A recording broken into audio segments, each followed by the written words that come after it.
Tiffany, do you want to hit? There you go. Perfect. All right. Let me. Well, thank you everybody for hopping on to our Lunch and Learn today. I'm going to go ahead and read Brad's bio, and Brad is an ASI board member, and we're so appreciative of him doing this for us. Brad A. Biren focuses his practice on wealth preservation strategies within the Tax Controversies and Trusts and Estates Group at Wilson, Elster, Moskowitz, Edelman and Dicker LLP. Brad graduated from Washington University with an LLM in taxation from Washington University in St. Louis after graduating from the University of Iowa College of Law. He advises individuals, families, fiduciaries, and closely held businesses on tax efficient planning, trust and estate matters, controversy related issues, and long term strategies designed to preserve and transfer wealth thoughtfully and effectively. Brad brings a business minded forensic approach to client service, helping clients navigate complex tax and planning questions with practical, well-structured solutions. Brad is a proud member of the ASI board is himself on the spectrum. Thank you again, Brad, for doing this for us today. Sure. Thank you so much. It's always a pleasure being here and helping the ASI board and everyone else who gives. Thank you so much already to those who do give. And thank you for being here. Today is about discovering how generosity can be smart, simple, meaningful, and immediately useful. There are more ways to make a difference than many people realize, and many of them are simpler and more impactful than people expect. My hope is that before we are even halfway through, some of you will already be thinking, I know exactly how I want to help. And so just before we continue, I got to do the whole disclaimer thing, and I will read it. So before we begin, I want to be clear about a few professional boundaries. This presentation is for general educational purposes only. It is not legal, tax, investment accounting, or other professional advice for any specific person or situation. It does not create an attorney-client relationship, and I ask that people please not share confidential, case-specific, or time-sensitive facts during any sort of Q&A. I am also speaking in my personal capacity unless I have, I'm sorry, unless I expressly say otherwise, these views do not necessarily reflect the views of Autism Society of Iowa, Wilson, Elser, Moskowitz, Edelman, and Dicker, LLP, the firm's attorneys, or its clients, and nothing in this presentation should be understood as a promise of results, specialization, or legal representation, or solicitation for legal representation. Okay, on to the next slide, the fun stuff. Okay. I want to begin with a simple idea. Most people have more giving power than they think. Sometimes that looks like money. Sometimes it looks like time. Sometimes it looks like know-how, transportation, supplies, or opening a door that would otherwise stay closed. What makes this exciting is that generosity does not have to be huge to be meaningful. It just has to be thoughtful and well placed and real. One reason this matters is that autism related needs are not one dimension. Families and autistic individuals may be navigating employment barriers, transition to adulthood challenges, transportation problems, caregiver strain, or social isolation is quite a big issue. Different barriers call for different forms of giving. Today is about helping each person and the giving style that feels natural, authentic, and energizing to you, the individual. So now we want to talk about the four qualities of high performance giving on the next slide. So, high performance giving, it sounds kind of flashy, and it's really not. I'm not the first person to invent it. An attorney in Fayetteville, Arkansas, uh, created it in 2006. So, what I mean by that is it's optimized to do real work. It has four qualities, and this is kind of specific to organizations like ASI. So, we want these gifts to have four qualities, and I want you to listen throughout this entire presentation for these things. So you want them to be practical, strategic, autonomy building, and deeply useful. So think of them as a scorecard. They're how we judge whether a gift is doing any sort of real work. And let's go on to look at two examples. And so I apologize for all the text on here, but this is a good point if you do start to have a pretty butterfly moment. look at the QR code, take a second, donate or save it for later. You'll be seeing it on every few slides or so, but we just want to remind you this is all about giving. So before we organize the rest of the talk, I want to show you what I mean. So if we look at example one, we redirect one unused subscription into a monthly Autism Society of Iowa gift. It's practical because it creates steady support. It is strategic because it uses money already leaving the budget. It can be autonomy building because recurring gifts can help fund programs that reduce barriers for autistic people and families. It is deeply useful because predictable monthly support is easier for ASI to plan around. So I was just telling Aaron and Tiffany, I did some quick number crunching. There are 168 hours in a week.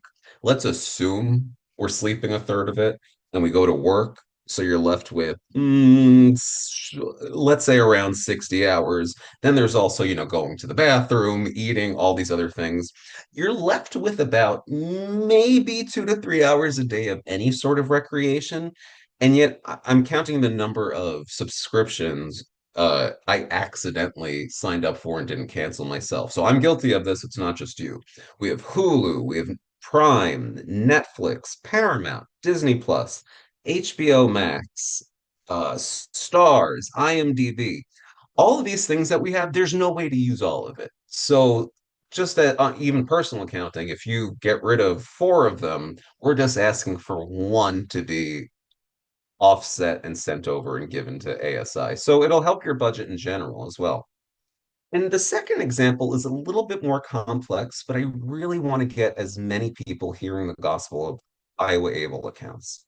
So in this example, example two, if you contribute to an eligible loved one's Iowa Able account and then redirect part of the Iowa tax savings with purpose, that is a practical gift because it supports real disability related expenses.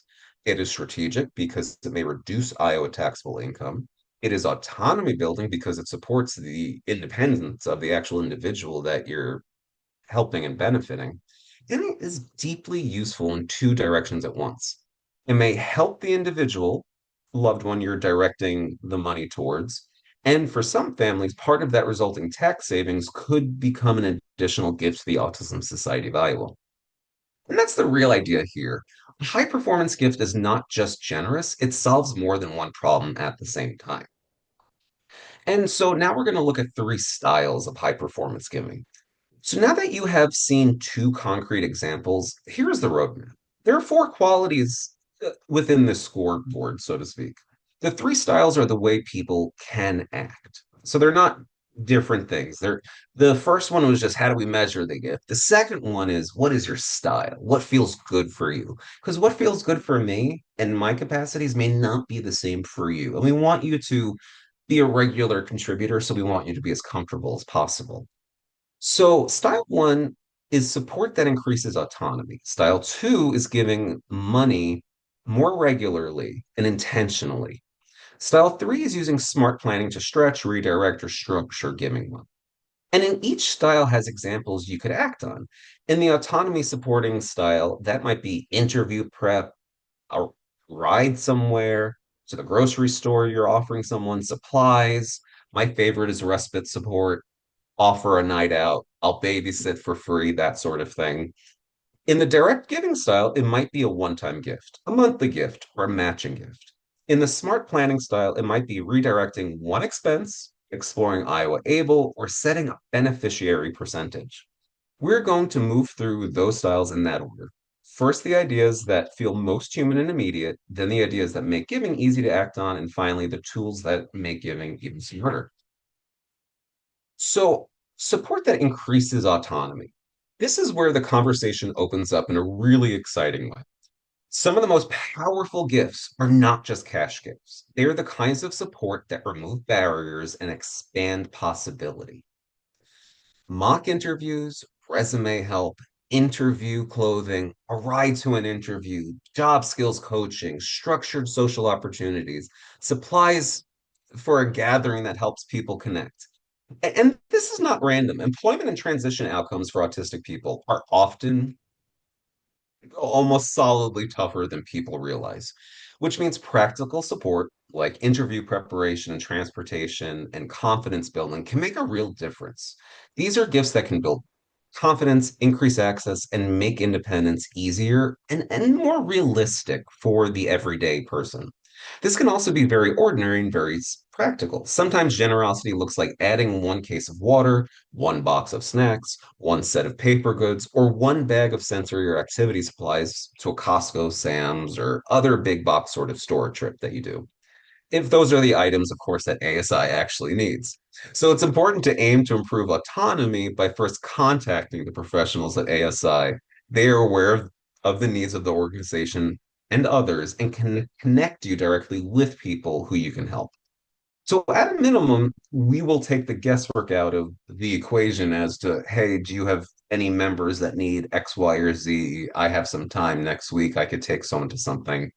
We can help with that. If someone does, of course, contact us with that need request.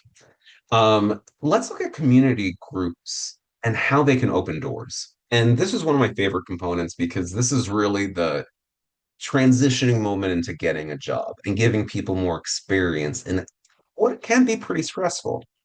So this is where churches, businesses, and civic groups can become incredibly energizing partners. A business can host mock interviews, offer job shadowing, or help with work readiness. A church or civic group can organize volunteer drivers, to help people get to work, sponsor supplies, host structured activities, or even create spaces that feel welcoming and predictable. These kinds of gifts matter because formal systems do not reach every family or every autistic adult who needs the support. Community groups can help fill these real gaps in life. They open doors, they create access, they build confidence, and they show people that community support can be practical, personal, and life-giving and they recognize your face. So there's another component to it. You're building a relationship. But also, sometimes gifts can give breathing room. And by that, we're looking at really how can we support the caregiver? So I want to name caregiver respite as a form of giving because it may be one of the most immediately meaningful ideas in this whole conversation we have today. Sometimes the highest impact gift is not adding more to a family's plate, it is creating just that breathing room of stability and support. Families can experience so much emotional, financial, physical strain. And that is one of the reasons respite matters so much. A respite afternoon, structured activity block, meal support, transportation help, even sponsored respite programming can give a caregiver real room to recover while also giving the autistic individual meaningful engagement. When this is done well, it is practical, respectful, and deeply valuable and meaningful to the individual family. Now we're going to look at kind of style two. We're going to we're going to give money more intentionally. So now let's move more into this familiar lane of direct giving. This includes one-time gifts, monthly gifts, payroll giving where available. Also, ask your employer if they could start joining payroll deductions for giving because not every employer does that. And also, some employers have matching gifts. So that's something to consider. Tribute gifts, peer-to-peer fundraising.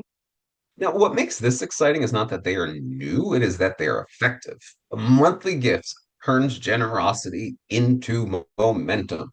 A matching gift can instantly double impact. A tribute gift lets generosity honor a real person, or uh, gifts can instantly double impact. I'm sorry, or a milestone. Birthday fundraiser turns one person's circle into community support. If one of these options already feels right to you, this is a great place to act on in the right way right now. And so, for example, my birthday is coming up later next month. I don't need more stuff. So I try to do a fundraiser and I ask people to give in the name of my birthday. That's something we can all do. Now, if we look at how do we find giving power within the money we give, this is one of my favorite ideas because it changes the whole feeling of giving. A lot of generosity does not require new money, it requires redirecting money. So, money that's already moving. One unused subscription can become a monthly gift. One impulse expense can become event support. Cashback, rebates, reward, decluttering proceeds can all become part of a giving plan. Now, this is really fantastic. When we look at things like rebates and miles, for over a decade, there's been organizations for people to donate their extra airline miles to veterans, soldiers needing to go home that don't have the funds to be able to fly back home necessarily. So this already exists, and so we can use those extra bonuses, rewards, and so forth at ASI. Now, this is where people often have that real aha moment. I may not need more money to give. I may just need to notice where some of my money is already going and choose a better destination for it. I can tell you, I already have this giant list of subscriptions I will be canceling and sending towards ASI. Now, let's look at these small redirects and see how their real impact occurs on the next slide. So here's where this becomes real. One less takeout meal a month, one less delivery fee, one birthday where you ask for donations instead of gifts, one family giving jar for spare change or small bills, one automatic transfer of $5 or $10 a week into a giving bucket. Now, none of these ideas are really flashy and you feel like a donor or anything like that, but they do have a lot of strength and they are realistic. And that's what's important is that giving has to be realistic and not feel like a burden to you, the donor, because we want you to be excited to give to us. And this type of giving, because it's realistic, it's also sustainable. And they let generosity grow out of everyday life instead of waiting for some perfect moment. You're not winning the lottery, let's just be honest. I mean, if it happens, it happens. Great, adopt me. But we need to make this more of an everyday thing. Now we're going to move on to talking about Iowa Able. Now, Iowa Able is a fantastic program. This is the initial slide, and I want to just so I'm going to introduce this and then I'm going to give you some more clear examples after this. If you don't already have one, open one up for a loved one with a disability. It used to be the cutoff was 26 years for a disabling event. Autism is not a disabling event. It is something that is congenital from birth, and therefore, I was able to open up one before the IRS extended it to 40 years old for an event in 2026.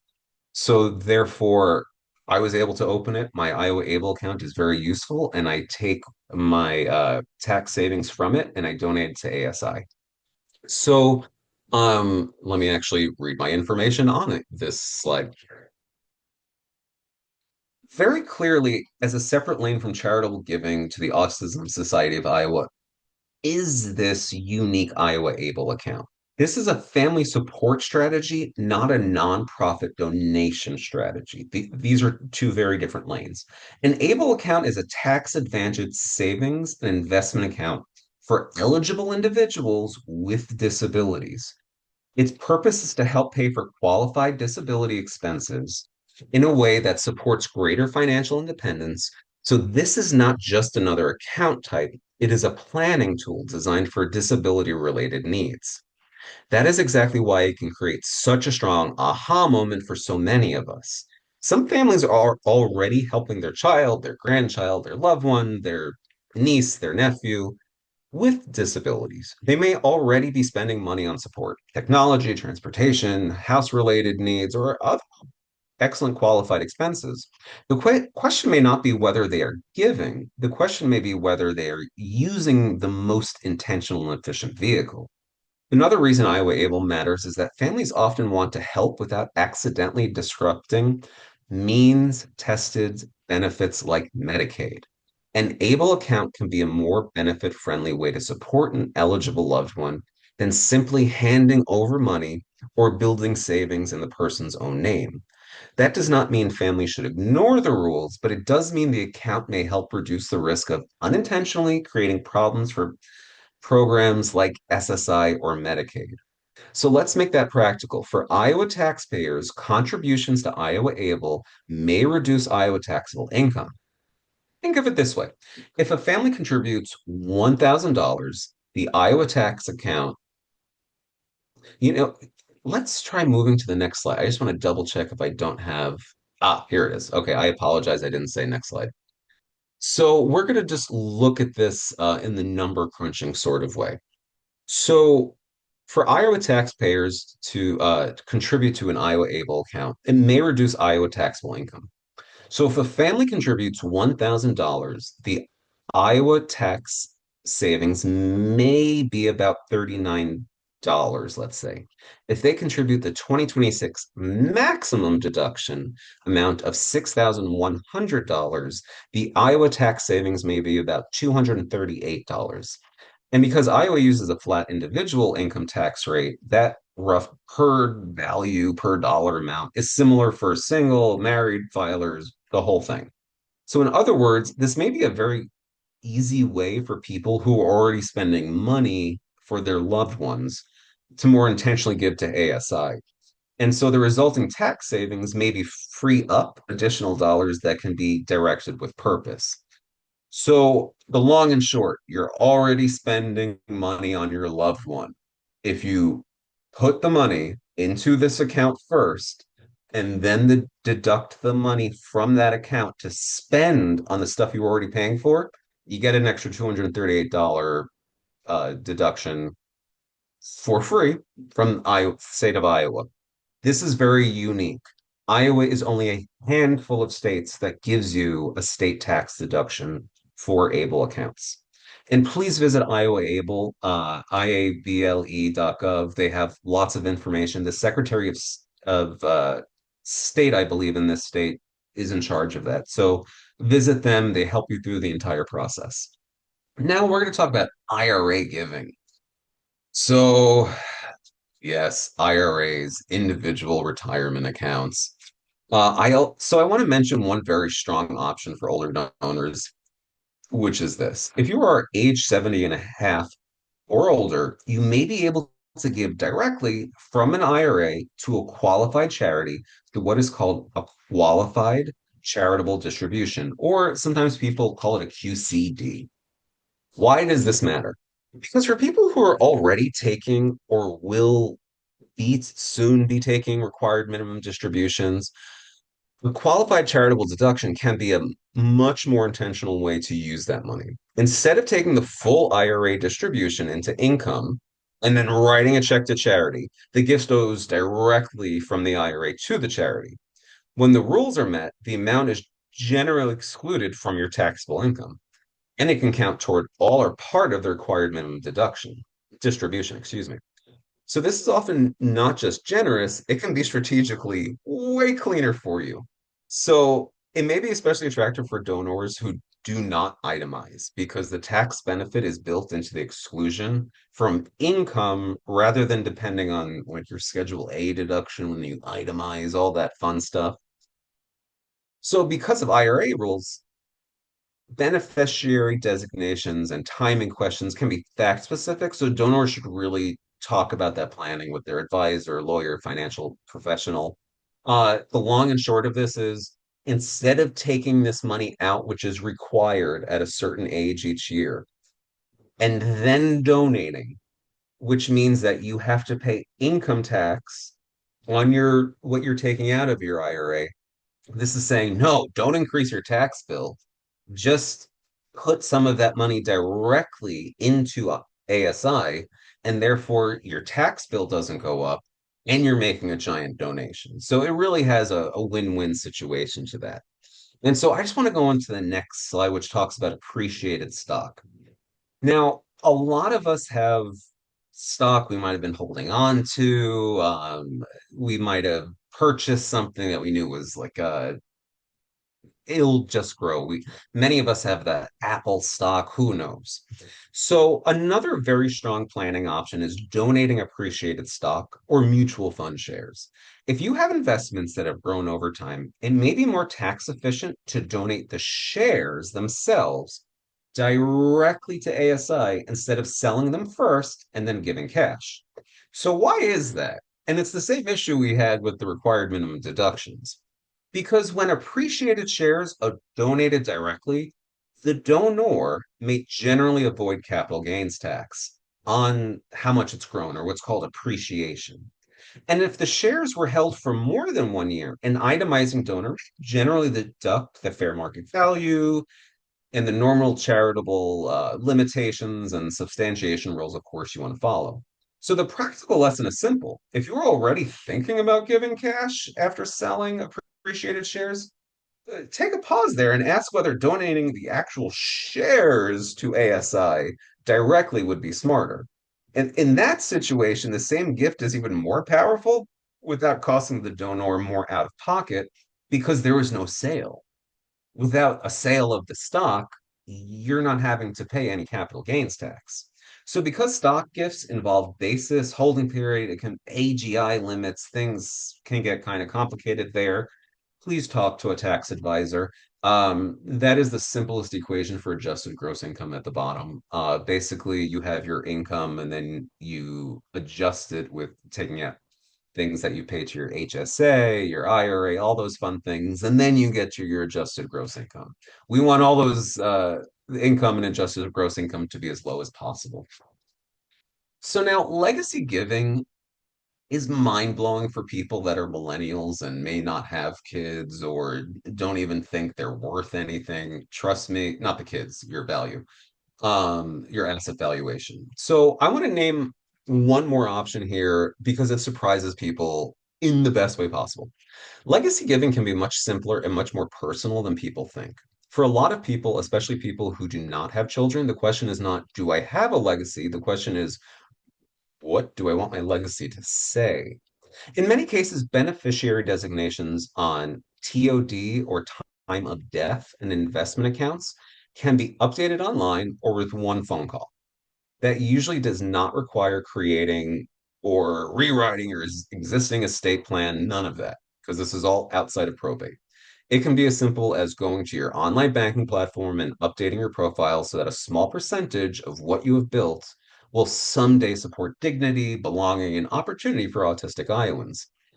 The percentage can often be customized anywhere from 1% to 100%, so this does not have to be all or nothing.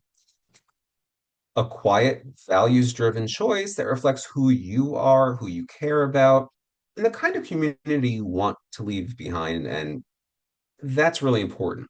For me, I don't have children, and my niece and nephew are very well taken care of. So I made a third of my assets a TOD account that goes straight to ASI. So there's no probate, just they get cut a check once I pass away. So now, if we look at the next slide, which talks about this, um,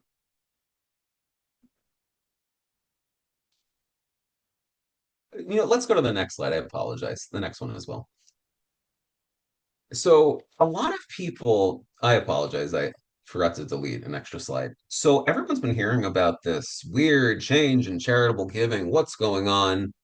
This is it, it increases the number of people that can give, but decreases by about $6 billion how much money will likely be given. So, I mean, it'll help the everyday person who does not itemize their taxes. So, I'll read the nitty-gritty of this. So, now that we looked at several practical giving styles, this is a good moment to zoom out and note that recent tax changes may make thoughtful giving even more relevant. I want to pause for one quick tax marking because many people are hearing a fuzzy version of this and it is worth clearing up. I was actually just at a gala for a fundraising event and they told people the completely wrong tax advice to encourage them to give, so it's important you know this. If you take the standard deduction, this change can be a very real opportunity for you. Beginning in 2026, you may still be able to deduct up to $1,000 of qualifying cash gifts or $2,000 if you're married filing jointly, even if you do not itemize. This is the part many people are hearing about. The other important point is that this new rule applies to cash gifts only. Cash gifts only. If you donate supplies, goods, other in-kind things that you're giving, that's handled under a different rule. So if you want to donate things, you have to itemize and be eligible for itemization. If you itemize, the rule changes in a very different direction. Beginning in 2026, the first one half of 1% of your adjusted gross income does not generate a taxable deduction. So we basically call that a floor. Let's say you have to get over that initial floor. The basic formula is total qualifying gifts minus one half of 1% of your adjusted gross income. So if I put together a little a mock family here using Polk County median household income as a rough local proxy. $83,576 multiplied by one half of 1% is about $418. So if that household gave $1,000, the taxable amount would be about, I'm sorry, the deductible amount would be about $582.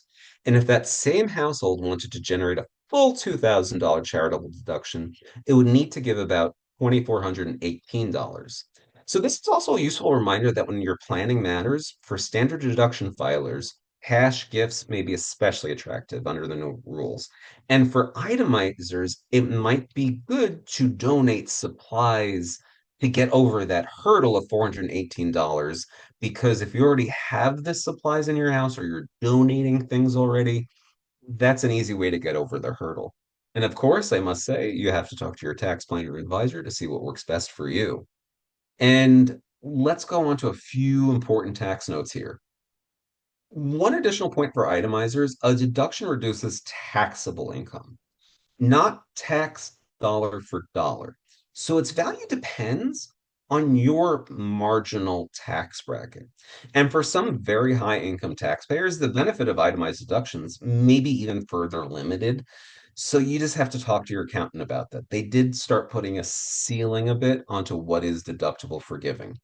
If you itemize in-kind gifts like supplies or donated property, it may help clear the new AGI floor, like we said earlier. Volunteer expertise can still be enormously valuable, but the tax law generally does not let you deduct the value of your time and services. I know so many of us, our time is valuable, but that can be a killer for us to hear. The other practical point is that the old substantiation rules still matter. So monetary gifts still need records. Gifts of $250 or more still need a contemporaneous written acknowledgement. Non-cash thresholds and appraisal rules still apply. I share this because it is useful well beyond this room. Whether people support this organization, a church, school, or another group, it's important to know what happens to these larger gifts and if you itemize an AGI. So, of course, once again, please talk to your financial professional. So, let's choose that. How do you decide how to choose that style that fits your life? The best giving method is the one that fits your life well enough that you will actually use it. So if you pick a lane sort of or a style that doesn't work with you, you're not going to give. And that's not useful for anyone. So we want you to pick a style that you're comfortable with. Don't be pressured by anyone or any organization. If you want direct human impact, give time, rides, supplies, coaching, or respite support. If you want simplicity, give cash. If you want consistency, give monthly. If you want to redirect some sort of how do I say it? If you want to redirect any sort of waste, and I know that's not the best way to describe a subscription, like a monthly subscription, but if you're not using it, it is waste. So you really can redirect your waste to ASI in a way. If you're helping a family member, Iowa Able may be worth exploring. If you think long-term legacy planning may fit you better, the goal is to leave here feeling clear, not overwhelmed. So, what will be your next step? Let's think about that. And so my hope is that you leave today feeling energized, not burdened. Maybe your next step is redirecting one budget leak. So that's like a subscription per month. Maybe it's starting a monthly gift. Maybe it's offering one autonomy supporting action through a church, a business, or a civic group. Maybe it's starting one conversation with family, an employer, an advisor, whatever civic or community group you're part of. Maybe it is starting one, maybe it is the style it is that matters most. The point is not to give in the most impressive way. Don't think flashy. Giving, if you're trying to give for glitz and glam, that's a whole other. discussion. You really want to give in a way that is really useful and full of purpose. And that's what we're aiming here for high performance giving. And if you already know your next step, this is a wonderful moment to take it. And so we have the QR code up. Use the QR code, donate, consider a monthly regular donation. Autism Iowa has a its own page for donating. And we also have this wonderful partner through Give Lively that you can also set up your regular monthly giving. I really enjoy the monthly giving personally because it's something I don't have to think about. And one less thing not to have to think about is a big win when your life just has complexities to it, or any life. Adulting is challenging. And so now that you've heard all of this, I want to think about with you what is doable. So I would love to hear what stood out for you, what might have felt more doable, what created an aha moment, what is a thing that you feel is within your power. And that's really what we want donors to ASI to feel is that we need assistance when we put together our conferences, when we put together our events. So if you feel more that service is within your budget, we are happy to accept your service. Is it necessarily tax deductible? No, most likely no. But it doesn't just have to be in the form of money. It's important, and the key component here is if you want to give something more, let's say, complex, where you want to help with, let's say, interview prep, because many people on the spectrum, and I, they can tell you I've had it where people they graduate with a aerospace aeronautics and a physics double major, but they've never done an interview in their lives. So they're absolutely brilliant, but they can't put together two words during an interview. There are people who call ASI looking for those services. There are people calling looking for, let's say, ABA therapy. One thing that would be really helpful is maybe you could donate time to help organize those resources into one repository. That can help ease the burden of those who are directing the organization so they can do more direct fundraising and other services. So there are many different ways to understand lifting a burden and to donate. There's financial, there's service, there's legacy, and there's these more intentional ways of giving.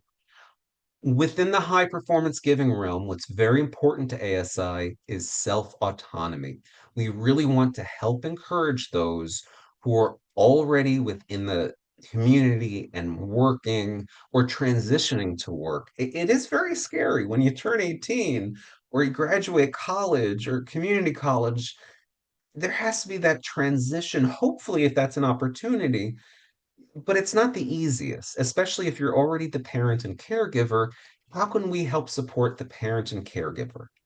It could be just any sort of time you give to them for respite when the child is younger, or as the child is growing up, take them to work once they're an adult. Show them what it's like inside the office. Show them what it looks like to have professional business attire. Maybe you have extra clothing to give them.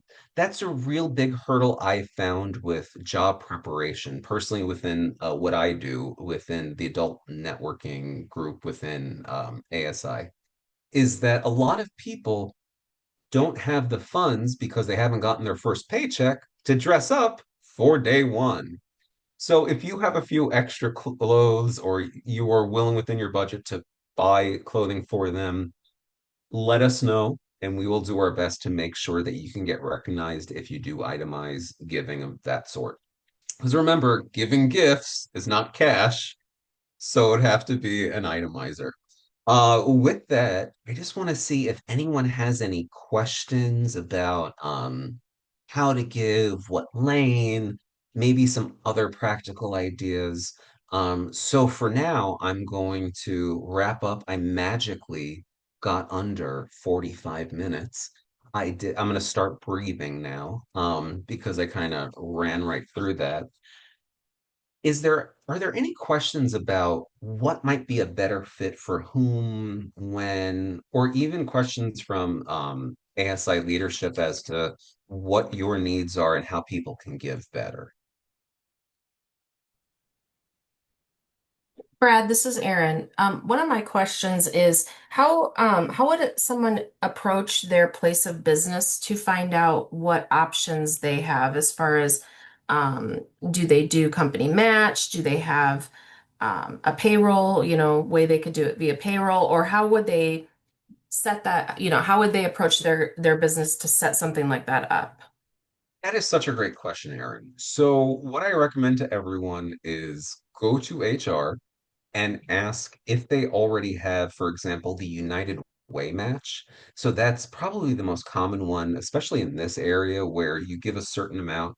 And if you're a state employee or believe it, the state of Iowa already has that in place. The United Way, and I think we have the code as well for United Way where people can give in that way. For matching gifts and so forth, your employer, they'll have to ask, let's say, if they don't already have it, let's say, because they don't realize they can do matching giving, they'll have to just make sure that their plan, which is usually has to be ERISA approved for all their tax advantage stuff, to make sure that they can get the greatest tax advantage.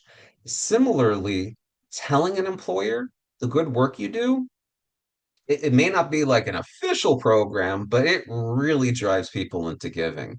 And one of the more interesting companies, there was is it, I'm not sure if it's a theme, but there are several others where they'll do job shadowing and they'll assign people to help with those who are in the workplace. And so that may not be the matching giving necessarily, but you still have a foundation there. And if they're already doing that, you could tell they're already looking at ways of giving and charitable giving. So matching might be an easy door that's already open to walk through. But always start with HR, so it's not nearly as scary as going straight to the boss.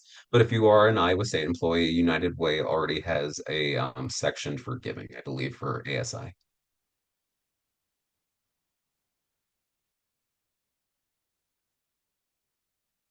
And some other things to think about. There's these weird types of trust one can put together. So one is called a charitable remainder annuity trust, and then there's also the charitable remainder unit trust. These are two very strange things. Charitable remainder means that what's left over at the end of the lifetime of a trust goes to a charity. So you get the charitable gift deduction at the onset when you first fund your trust. So you can either get a CRAT, the charitable remainder annuity trust, where you set it up that every year you're getting an annuity. So it sounds kind of strange, but let's say you put $100,000 into a CRAT, if you have 100,000, Mazel tov. Uh, you set up the annuity where it's being invested, by the way. It has a fiduciary, the whole thing. You can get income from it as an annuity every year, like a regular annuity. And at the end of it, when after a certain term, which is usually about 10 to 20 years, the remainder goes to the charity, but you get the deduction on the front end. So it kind of supercharges that. The charitable remainder unit trust does something a little bit different. It instead does by percentage. So if you have good years and bad years, your annuity will fluctuate, but it won't harm the remainder as much for the charity. So that's another form. So the annuity trust, you're getting a fixed payment, that like value amount. The CRUT, you're getting a fixed percentage, so that can vary. But at the end, either way, you're getting the charitable donation deduction on the front end. And that would be for itemizers. So one big beautiful bill, OB3, which people call for short, one big beautiful bill act is just a mouthful. Itemizers are still going to get the benefit, the most benefit, let's say, of donating. There is going to be a ceiling, though, that if you make a certain percentage, let's say, and you hit the 37% tax bracket, they deduct 2% from it, and that's the maximum deduction. So if you're already at the 37% tax bracket, you can't deduct more than 35% of your donation. And that's about taxable dollars. So you don't get a one for one. Uh, Whereas like expenses for a business, you might hear above the line. So giving is limited, but now we're able to have people who automatically just do the standard deduction, don't itemize, don't do any Schedule A or K1 thing, nothing like that. The everyday giver who just works one job, just has one W-4, one 1040 filing. This allows you, as long as you actually do it, to say that you donated $1,000. You still have to substantiate every $250 or so, like the initial 250, and then appraise things over a certain value. So you do have that benefit, and it can open a lot of doors for people. The reason they created that was because so many people donate that don't itemize because they don't have enough. In order to itemize, you have to have enough things to list that they surpass the individual deduction. So the individual exemption. So you have if the individual exemption, let's say, is 7,000 or $6,000, you can't itemize until you've itemed $6,001. So that's why you have this weird hurdle where a lot of people just, if you don't own a home, you don't have a business, you don't have children, itemizing just doesn't make sense for you. Now it makes sense to give even if you don't itemize. And that's a real gift to a lot of everyday people. So that's something to keep in mind. I'm not pushing people to itemize because you do have that floor, but it opens up the possibility of donating gifts that are non-cash to ASI. So, for example, we have our giant gala, which we are so grateful for all of our donors, and congratulations to Aaron and Tiffany for putting on. It has to have been the biggest gala ASI has ever put on. It was absolutely incredible. But we have gift baskets that we auction off. We have a silent auction. Those items that you give to auction, that would require you to be an itemizer. So that's where the $418 sort of floor I was talking about, which is based upon that hypothetical family, is really useful to get above that hurdle. So you give the goods, new goods, ready to use goods, quilts, whatever you want to give, bake a cake, right? To ASI to the silent auction. And that gift that you give counts against that minimum floor that we spoke about. And then once you start giving cash, you're above it already. So there's all these different components to think about. What matters in high performance giving are those four layers that include self autonomy. Your style of giving is dependent upon you just doing a deep dive into your heart and saying, I want to give, my life is just too busy. Let's make it a regular donation each month.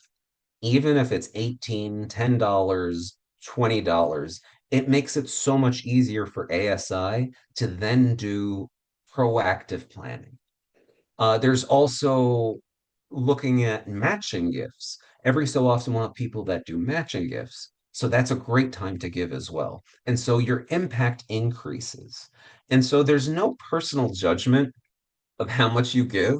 There's no one in the office at ASI that says, "Oh, they only gave $5." We say, "Yay, they gave $5." So we want to encourage all forms of giving, not just cash, but we want to make sure it's in the style that you feel most comfortable with. If you know you're don't have you're not very liquid right now, you don't have a lot of cash, but if you are a state employee or other type of employee, you might get that automatic $10,000 life insurance. And if you don't really have anyone else to give it to, like nieces or nephews or a spouse or a dog or something, I don't know, you could just make the main beneficiary ASI. For all of my accounts, I just did 1/3 to ASI because I have other places I want to give to and other people I want to give to. And so if I decide to change that amount, it's as easy as logging in online and just pivoting the scroll bars to make sure I'm giving what I think will work best within what's comfortable for me right now.